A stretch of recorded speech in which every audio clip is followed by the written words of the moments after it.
Chelsweets kitchen. Today I'm going to be making an Oreo Black Forest cake. So I'm going to be making it with my favorite chocolate layer cake. I'm going to be frosting it with my classic American buttercream, and I'm going to be adding some cherries that I let sit in some simple syrup. Of course, we're also going to be adding some crushed Oreos between the layers. So it should be a really simple yet beautiful cake. Let's get started on the assembly. So just like always, I like to spread just a little bit of buttercream on my cake base, and this helps us secure our cake to our cake base. So I'm going to go ahead and lay down my first chocolate cake layer here, and now we're going to add some of our frosting.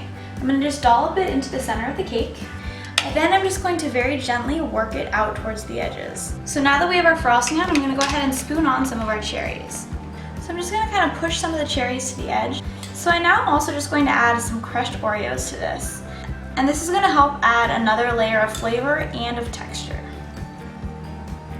So now that we have our first layer complete, we're going to now stack and repeat with our remaining cake layers.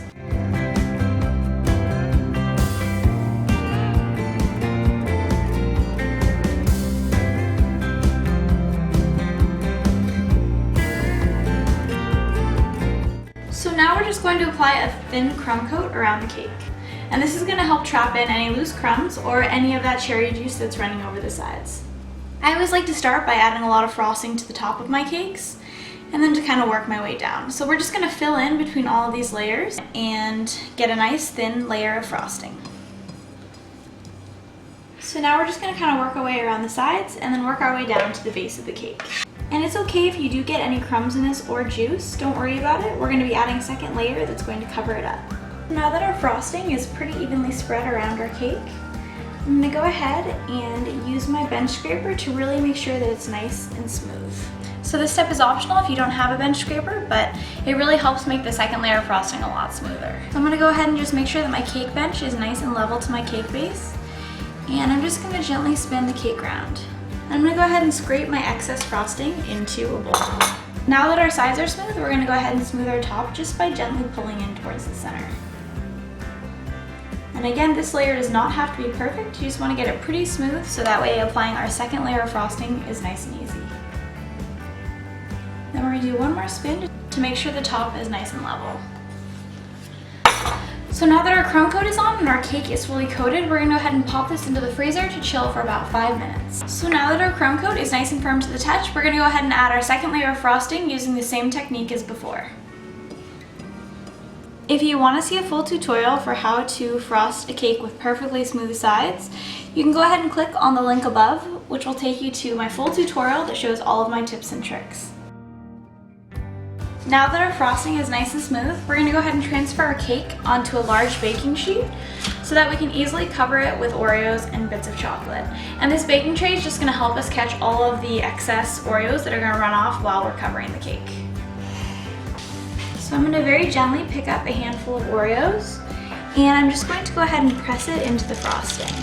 And you don't want to press too hard where you're going to dent your frosting, but you do want to press firmly enough where the Oreos are going to adhere to the frosting.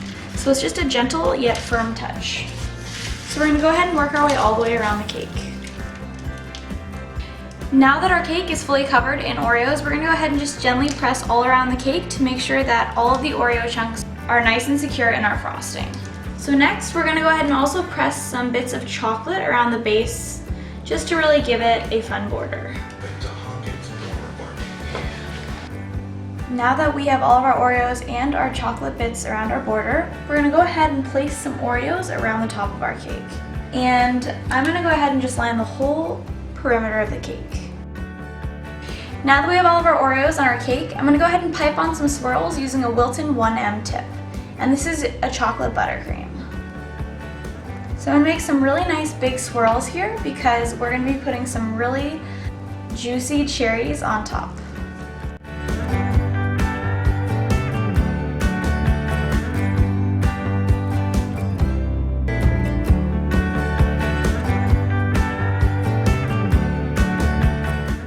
And just like that, our Oreo Black Forest cake is complete. Thanks so much for joining me today. If you enjoyed this video, be sure to click the like and subscribe button below. If you want to see more of my cake creations, you can also follow me on Instagram at Chelsweets. And again, the recipe for this cake, buttercream, and filling are all up on Chelsweets.com.